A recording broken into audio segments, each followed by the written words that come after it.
Hello guys, so this is just a quick review of the Endgame Gear OP1WE.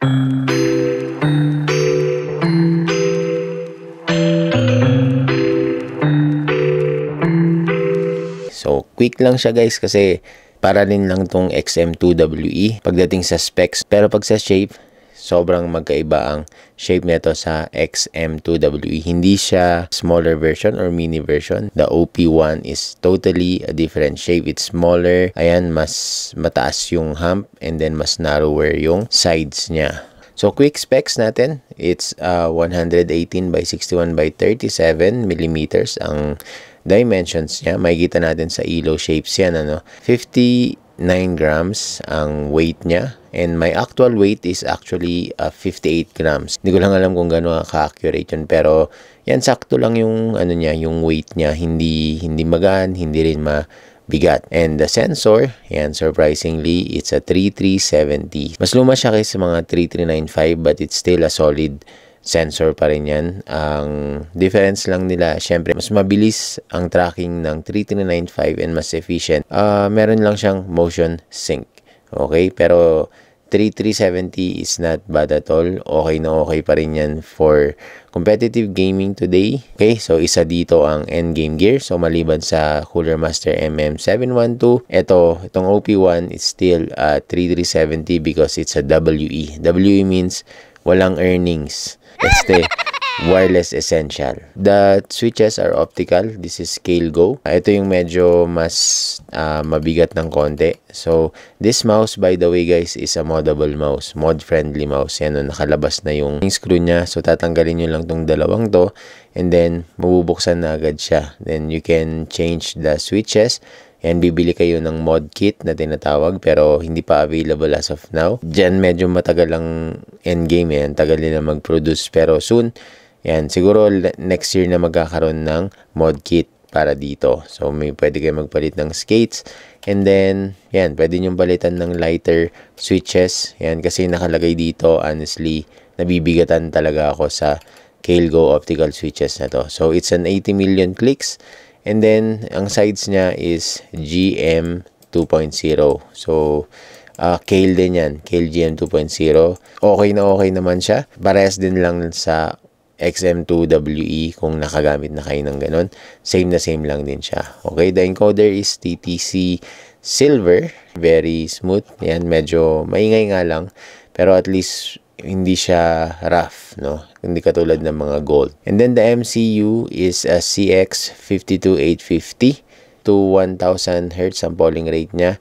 The battery is a 335 milliamps, so aabot to ng 80 to 100 hours. And then the PTFE, yan, meron naman ng PTFE dito. Medyo weird looking, kasi parang ang haba ng mouse na to. Pero sa actual, maliit lang siya. Okay, mukha lang siya mahaba. Yan, ang presyo nito is 4,690. Yan, budget pa yan Pero okay lang naman for the build, for the quality, mga materials na ginamit. Goods na goods itong sa presyo na to na 4,690. And then may mga second hand mabibili nyo around 3,500, 3,800 sa mga ayaw ng shape, kung maabangan nyo yung mga ganyan, very good deal na rin yun pag ganun nyo nakuha yung presyo.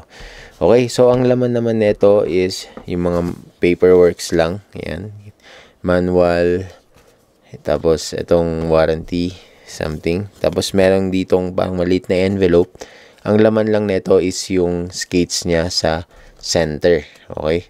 Yan, para dito. So yun lang yung laman yan.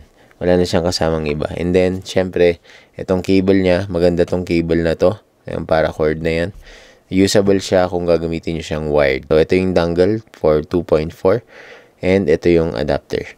Meron akong nakuhang Tiger Eyes V2 para dito sa OP1WE. Tsaka na yung gagamitin pag pag gas-gas na yung stock skates. Kasi yung stock skates niya okay naman. It's a Teflon. Yan. Maganda yung glide nito.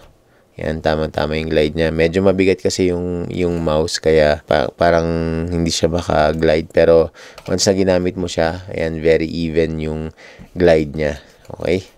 Goods na goods. Yan, kung gusto niyo mag-upgrade, this is only around 300 pesos sa Shopee. Meron akong links dyan. And the OP1 also, meron akong buy links na nilagay dyan sa description. Check nyo na lang. Mag-sound check muna tayo saglit.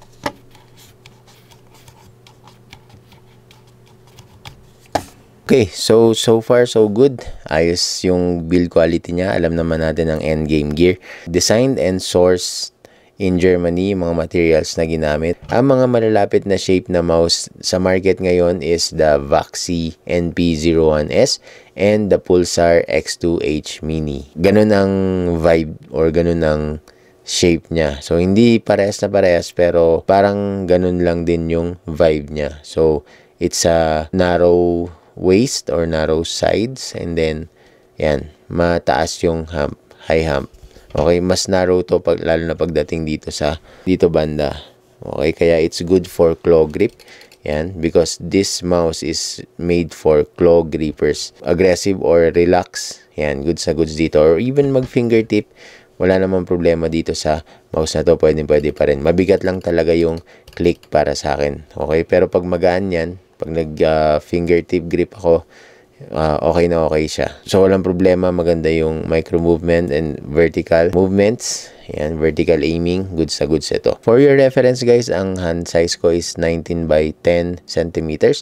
So, this one is considered as a small to medium mouse, pero more on smaller side siya. Wala akong discomfort na nararamdaman. Tsaka, ang ganda ng fit. Yan, para sa size ng kamay ko. Kahit na maliit itong mouse na to.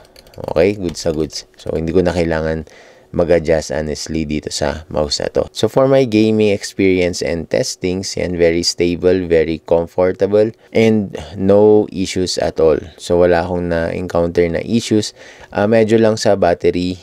May time lang na, parang third time ko na yata charge dito. So, parang medyo mabilis maubos yung battery. I don't think na umaabot siya ng 100. Siguro sa 80, pwede pa. 80 hours. Yan. Yun lang naman yung napansin ko. For the debounce and the polling rate, no issues at all. Walang double clicking sa 0 milliseconds and the polling rate is very stable.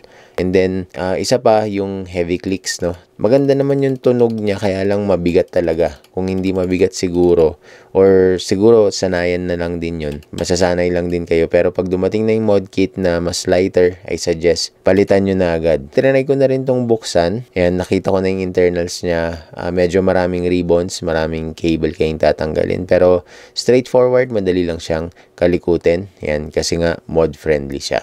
My overall rating para sa mouse na to is a solid 4.5 para sa budget, high-end na branded. The quality, the build, the material, top-notch, goods na goods itong Endgame Gear OP1, just like the XM2WE. It's one of the best coating, or sabi natin ito na yung pinaka-the best na coating. So yun lang guys, the buy links nasa description.